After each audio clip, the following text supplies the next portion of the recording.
కుటుంబ బలిపీఠము అనే అంశాన్ని ప్రతిరోజు యూకే గాస్పల్ స్ట్రీమింగ్స్ అను మా యూట్యూబ్ ఛానల్ ద్వారా ఆడియో రూపంలో వీక్షిస్తున్న మీ అందరికీ ప్రభు అయిన యేసుక్రీస్తు ప్రశస్తమైన గణనామం పేరిట శుభములు తెలియజేస్తున్నాము. ఇంకనూ వినండి, అనేక కుటుంబాలకు షేర్ చేయండి, దేవుని మెండైన ఆశీర్వాదాలను పొందుకొనండి. దేవుడు మిమ్మలను బహుగా దీవించునుగాక.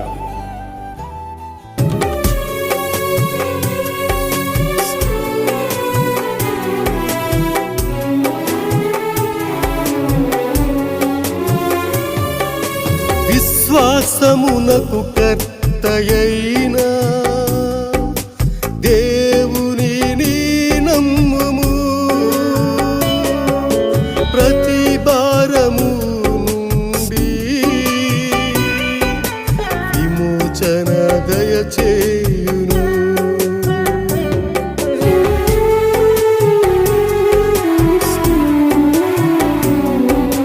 విశ్వాసమునకు కర్తయైన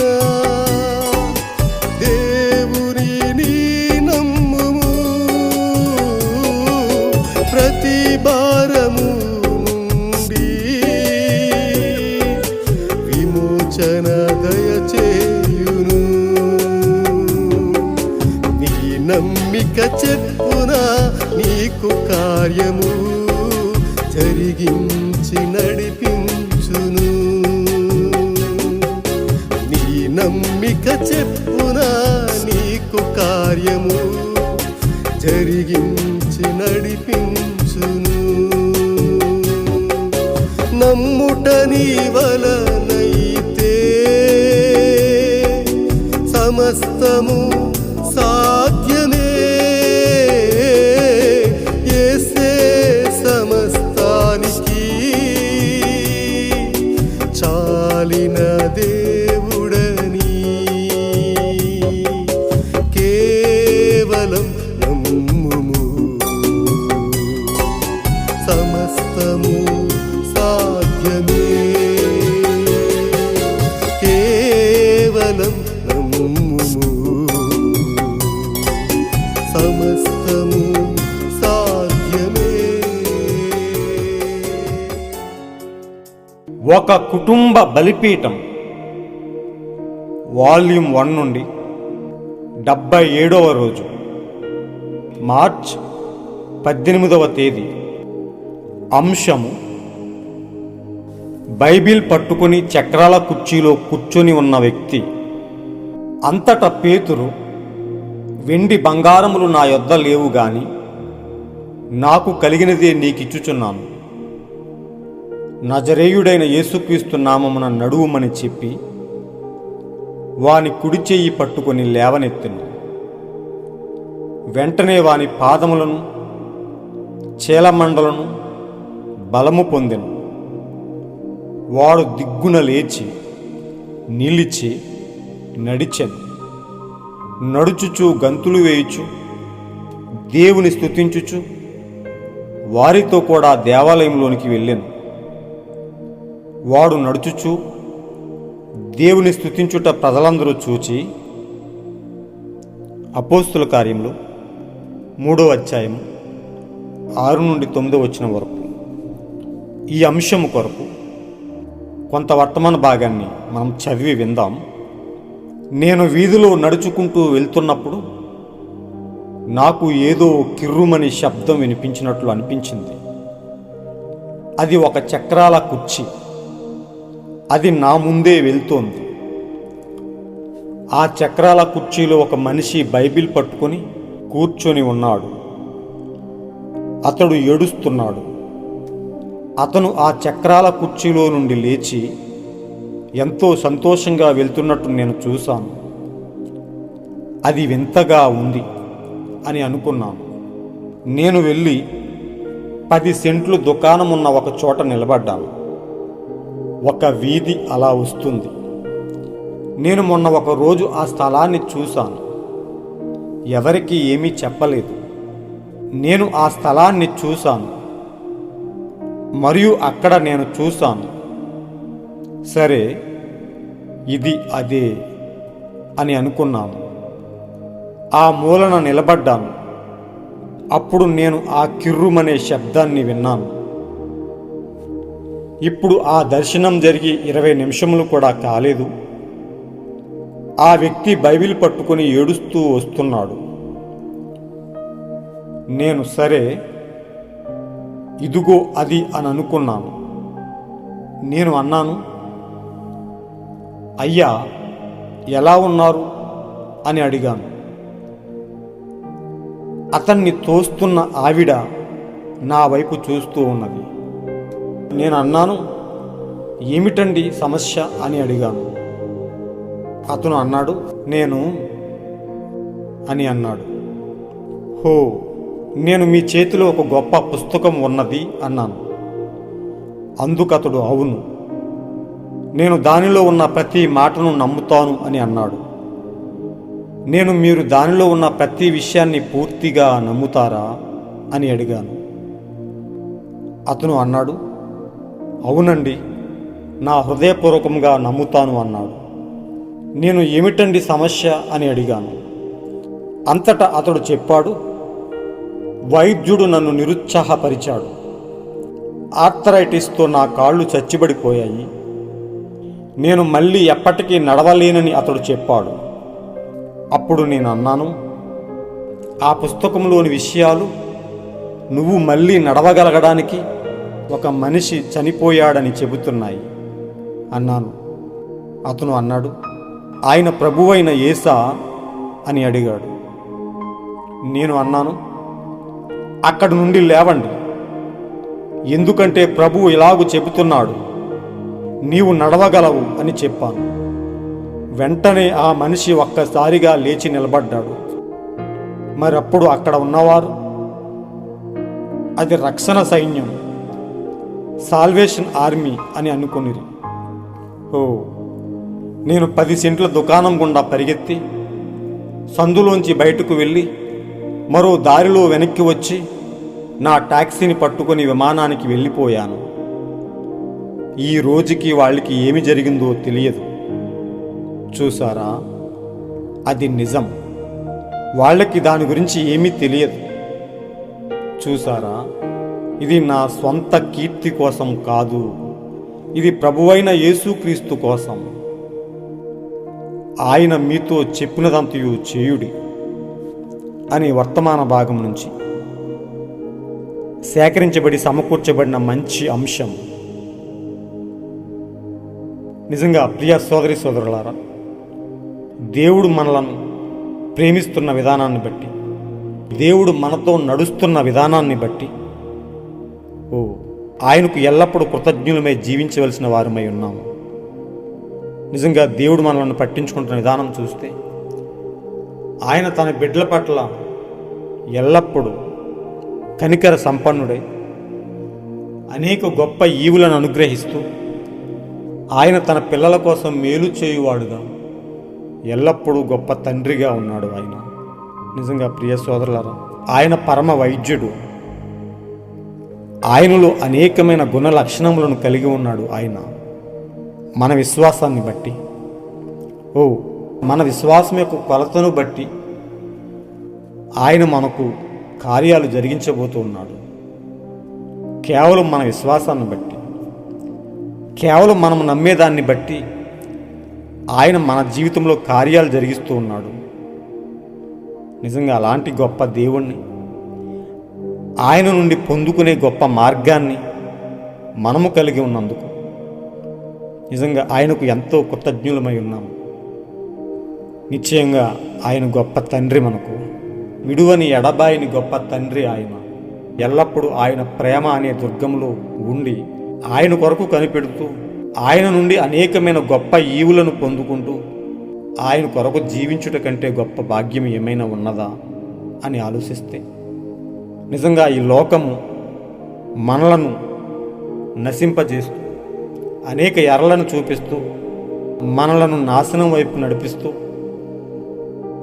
మనలను నిత్య నరకంలోనికి పంపించడానికి ఎల్లప్పుడూ ప్రయత్నిస్తూ ఉంది. లోకం అనగా సాతాను వైపు మనం చూస్తే ఎల్లప్పుడూ అది మన జీవితాలను నాశనం వైపే నడిపిస్తూ ఉన్నది. నిజంగా మనం ఇక్కడ చూసినట్లయితే గొప్ప అంశం విశ్వాసం ద్వారా గొప్ప కార్యాలను పొందుకోగలము అని నిరూపించే గొప్ప అంశం ఇది. నిజంగా చదువుతున్నప్పుడు మీరు విన్నారు, ఆ చక్రాల కుర్చీలో బైబిల్ పట్టుకుని కూర్చున్న వ్యక్తి గురించి ముందే ప్రవక్త దర్శనంలో చూడగలిగాడు.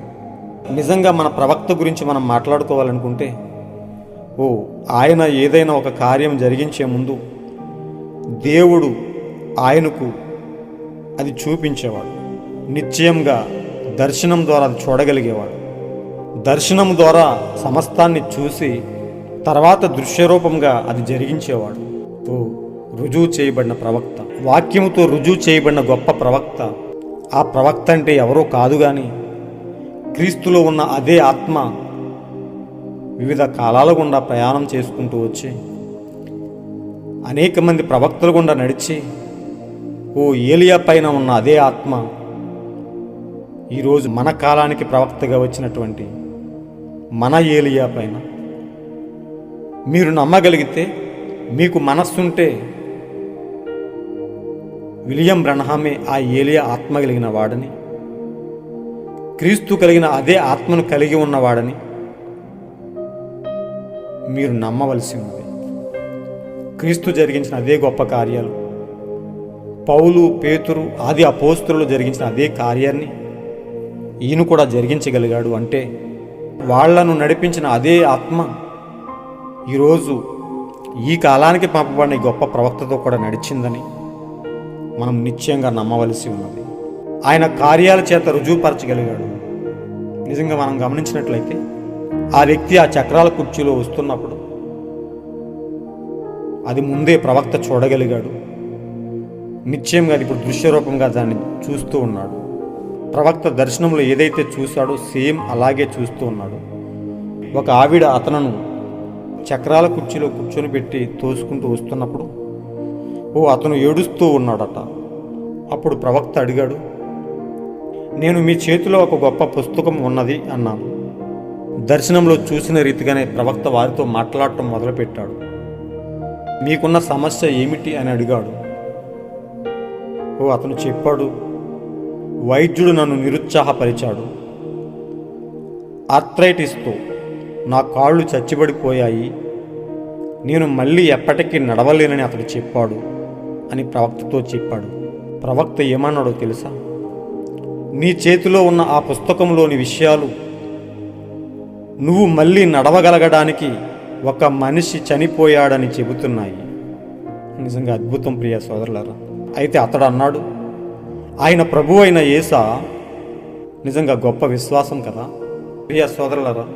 మనము మన విశ్వాసం ద్వారా ఆయనను చూడగలిగినప్పుడు మనలను ఏ పాపము కానీ, ఏ సమస్య కానీ, ఏ బాధ కానీ, ఏ వేదన కానీ, ఏ అంగవైకల్యము కానీ మనల్ని పట్టి బంధించలేవు అని నిరూపించాడు.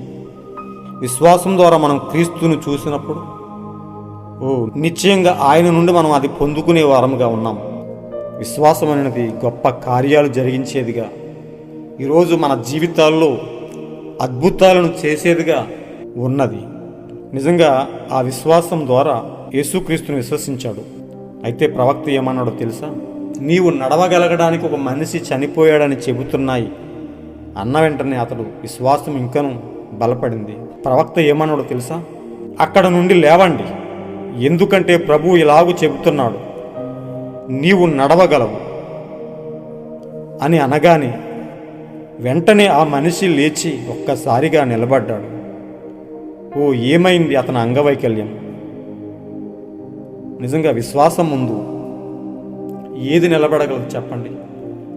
ఆవగింజంత విశ్వాసం ఉంటే పర్వతమే తొలగిపోయినప్పుడు ఒక అంగవైకల్యం ఒక మనిషిని ఏమి చేయగలదు? కనుక ప్రియ సోదరులారా, విశ్వాసం అన్నది మన జీవితంలో ఉన్నట్లయితే ఆ విశ్వాసం ద్వారా మన జీవితంలో అనేక గొప్ప కార్యాలను మనం చూడగలం. అది ఏ సమస్య అయినా పర్వాలేదు. సమస్య ఎంత పెద్దదైనా ఏమీ కాదు, కేవలం విశ్వాసం ద్వారా గెలిచిన అనేక మంది విశ్వాస వీరులు బైబిల్ గ్రంథంలో మనం చూస్తూ ఉన్నాం. మనకు దృష్టాంతంగా వారందరూ ఉన్నారు. కానీ అబ్రహాము నిరీక్షణకు ఆధారం లేనప్పుడే విశ్వాసంతో ఉన్నాడంట. అది గొప్ప విషయం. అందుకే అతను విశ్వాసానికి మూలపురుషుడు అవ్వగలిగాడు. నిజంగా ప్రియ సోదరులరా, ఒక్కసారిగా అక్కడ ఏం జరిగిందో అక్కడున్న ప్రజలకు అర్థం కాలేదు. నిజంగా అక్కడ ప్రవక్త నిలబడితే ప్రవక్తను వారు చాలా గొప్ప చేసి ఉండేవారు. కానీ ప్రవక్త ఏం చేశాడో తెలుసా? ఒక సందు గుండా పరిగెత్తి మరో దారిలో వెనక్కి వచ్చి నా ట్యాక్సీని పట్టుకుని విమానానికి వెళ్ళిపోయాను అని చెప్తున్నాడు. నిజంగా అక్కడ వేరే వ్యక్తులు ఎవరైనా ఉంటే అక్కడ ఎంతో గంట కోరుకుని ఉండేవారు. కానీ ప్రవక్త ఎన్నడూ ఆ విషయాన్ని కోరుకోలేదు. ప్రవక్త ద్వారా దేవుడు అనేక గొప్ప కార్యాలు జరిగించాడు, ఎన్నో గొప్ప కార్యాలు జరిగించాడు. కానీ ఎన్నడూ ఆయన మహిమపరచబడాలని అనుకోలేదు, ఘనపరచబడాలని అనుకోలేదు. నిజమైన ప్రవక్త ఎప్పుడూ ఘనతను కోరుకోడు అనే విషయాన్ని ఇక్కడ మనం తెలుసుకోగలుగుతున్నాం. అక్కడ ఘనత చెందాల్సింది, మహిమ చెందాల్సింది కేవలం యేసు ప్రభువుకు మాత్రమే అని చెబుతున్నాడు. నా సొంత కీర్తి కోసం కాదు, ఇది ప్రభువైన యేసుక్రీస్తు కోసం అని చెబుతున్నాడు. నిజంగా ప్రియ సోదరులారా, విశ్వాసం మన జీవితంలో అనేక గొప్ప కార్యాలు జరిగించేదిగా, మనలను గెలిపించేదిగా, మనమున్న ప్రతి పరిస్థితి నుండి మనలను విడిపించేదిగా. మనము విశ్వాసం ద్వారా ఆయనపై ఆనుకున్నప్పుడు సైన్సు నిరూపించలేని దాన్ని, సైన్సు గెలిపించి చూపించలేని దాన్ని విశ్వాసం చూపించింది, విశ్వాసం గెలిపించింది. అలాంటి విశ్వాసమే కదా మనకు కావాల్సింది ఈరోజు. ఆ విశ్వాసానికి కర్త అయిన క్రీస్తు వైపు చూస్తూ ఎల్లప్పుడూ మన జీవితాలను క్రీస్తు వైపుకు నడిపిందాం. విశ్వాసం ద్వారా మనం గెలిచి ఆయన నుండి గొప్ప కార్యాలను పొందుకుందాం. మన విశ్వాస జీవితాలను ఎల్లప్పుడూ కాపాడుకుంటూ క్రీస్తు కొరకు యథార్థముగా జీవిందాం. అలాంటి గొప్ప కృపను దేవుడు ఎల్లప్పుడూ మనతో ఉంచి మనలను ఎత్తబాటు వరకు స్థిరమైన భక్తితో నడిపించులాగున ఆయన మనతో ఉండి ఎల్లప్పుడూ నడిపించునుగాక. God bless you all. ఈరోజు మీరు చదవాల్సిన అనుదిన వాక్యపట్నం ద్వితీయోపదేశకాండము 32, 33, 34 అధ్యాయములు. మీరు విన్న ఈ అంశాన్ని అనేక మందికి షేర్ చేయండి. దేవుని సత్యాన్ని, విశ్వాసం ద్వారా అనేక గొప్ప కార్యాలు దేవుడు చేయగలడని నిరూపించండి. అనేక మందితో దేవుని గొప్ప కార్యాలను పంచుకోండి. అనేక మందిలో దేవుని గూర్చిన విశ్వాసాన్ని పెంపొందింపజేయండి. దేవుని సువార్తను భారంతో చాటండి. దేవుడు మిమ్మలను బహుగా దీవించునుగాక. God bless you all.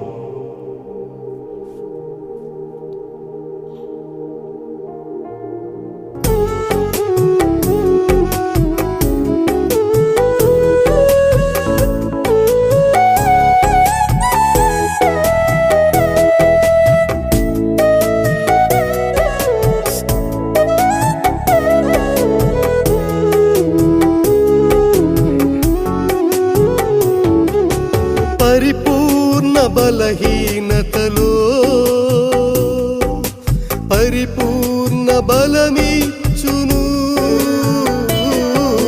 తన కృపాస్తములు నీపై చాపి తన బలము నీకిచ్చును.